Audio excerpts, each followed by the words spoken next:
How to write faster with Scrivener. Hi, I'm Mary Yaksh, Editor-in-Chief of WriterDone.com. In this short video, you'll learn how to write an article or blog post really fast. Now, you can use any writing software. However, I prefer using Scrivener because it allows me to create a structure for my ideas, as well as giving me the freedom to develop a piece of nonfiction the way my brain works best. Let me say straight away that I'm showing you the non-geek's way of using Scrivener. I learn software on a need-to-know basis. So I concentrate on just the few key functions I need at the time, and then slowly learn more functions as time goes by. So here we go. Before you start creating your post, take some time to think about a topic. Once you've got a sense of what you want to write about, you need to determine the length of your piece. Are you aiming for a total length of, say, 1,200 words or 800 words? Or do you plan to write a short piece of about 300 words? Once you've decided on the topic and length of your post, it's time to open a new project in Scrivener. A project is a container that holds your documents with all your notes, drafts, research, and so on. Click on File and on New Project. Now highlight the blank template and click on Choose. Next, you need to save your file with a working name.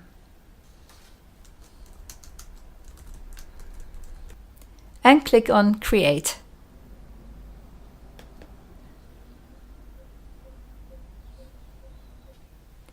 So the next thing is to name your post with your draft title.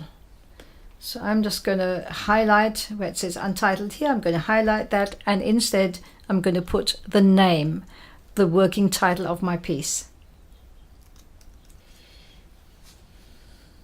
Next, you're going to create 3 empty folders for your post. These are like subsections of your post. And it's like creating the skeleton. So the first 3 main folders are going to be Introduction, Development, and Completion. So highlight the folder we just created, click the plus button, and write Introduction.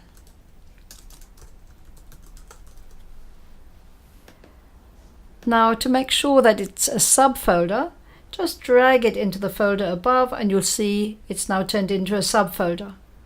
And what I like to do at this stage is to add the lengths, the projected lengths of this piece of my blog post. And so I'm aiming for a length of, let's say, 1,200 words. And so the introduction I expect to be about 300 words, completion 300 words, and the middle section, the development, about 600 words. So I'll just put 300 here. Click on the folder you've just created and the plus button, and now write Development.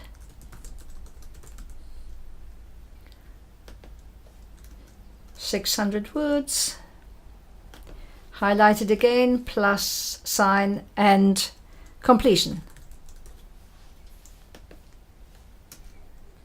Now go to the research section and put in a few subfolders there as well. The first one is going to be, so click the plus button. Let's call the first one Notes. The next one Research.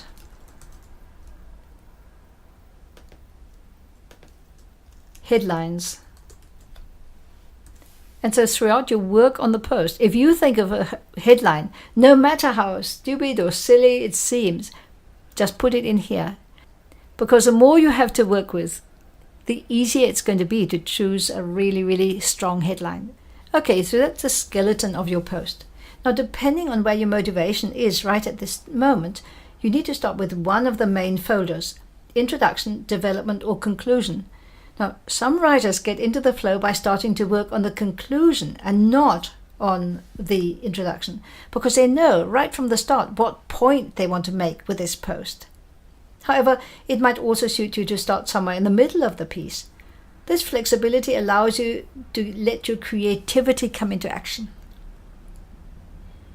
So whenever you have an idea for one of the main parts, create a subsection and write a few sentences about your idea. Check out how I did this in the draft for the article on Write to Done, How to Write Faster. We're here in the development of the piece, and I had the idea of writing about the causes. What causes slow writing?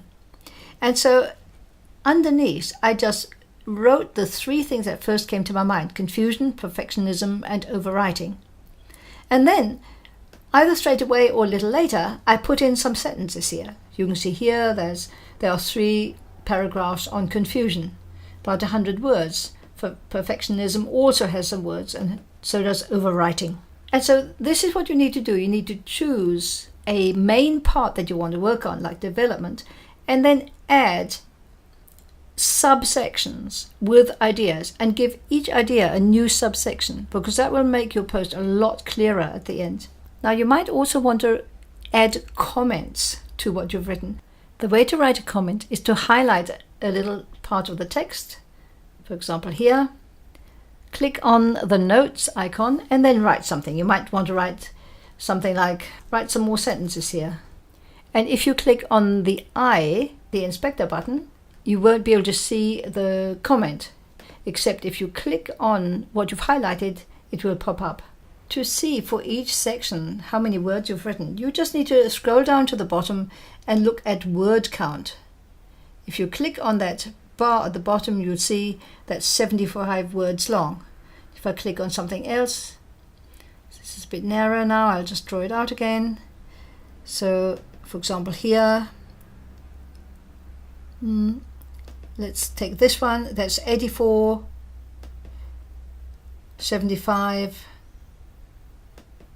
good, and so on. So that gives you an idea of how long each piece is. And for example, if I have some bullet points, I want them to be more or less the same length. Now, it's really important to keep an eye on the total, especially if, like me, you tend to overwrite. Here's how to do it. So go to Project, click on Show Project Targets. And now to set your target, click on Edit. For example, I've put here a target of 1,200 words. And so I'm more or less halfway through my project, which is about right. And so every time you have a little break, just go to Project, Show Project Targets, and you can even leave it up just at the side. The next thing you need to attend to is to add subheadings, because it's really useful to have subheadings in place as soon as possible. And in this kind of draft that we're creating through Scrivener, it's immediately obvious which are the subheads. For example, here you've got the development. You've already got 3 main sections of the development. Slow writitis, anyone? What are the causes? And what is a cure? So those are going to be the main parts of your development, and each one should be a subhead. So the easiest thing to do is to highlight the name of the subsection and just make it in a larger font, let's say 24 points. And that will make it stand out. And so you know then when you look at your draft, those are the subheadings you want to use for your post. And at this point, it's a good idea to finalize the headline for your post. So once you've written most of your post, go back to the introduction. Let me just get my draft up. So in your introduction, right at the top, write your post title, the one you're actually going to use. And you can change that later on, but it's quite good to have it here, make it in a big font. You'll see why in a moment when we start compiling the post. Now here's something quite fun. If you're a Mac reader, you can get Scrivener to read to you. To listen to a section of your piece, click on Edit, scroll down to Speech, and then click on Start Speaking. This is what it sounds like. Just imagine being able to write faster. Wouldn't that make a huge difference? I'm not talking about becoming a writing automaton that spits out 5,000 words a day.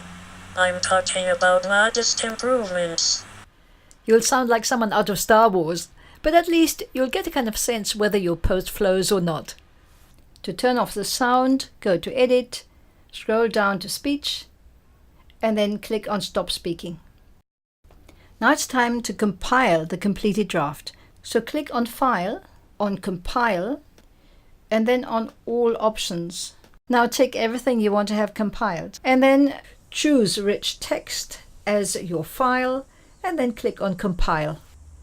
Name your file and save. Let's check out the piece that I've compiled. Now you can see there's a kind of a box area around the text. To get rid of that, just simply click on Format and then wrap to Window. My blog post has now been created in a text file, and all I need to do now is to copy and paste it into my blog as a new blog post. This system of creating a blog post or article gives you a lot of freedom, which boosts your creativity. At the same time, it also gives you a structure, which will help you cut your writing time by half. This is Mary Yaks from writedone.com.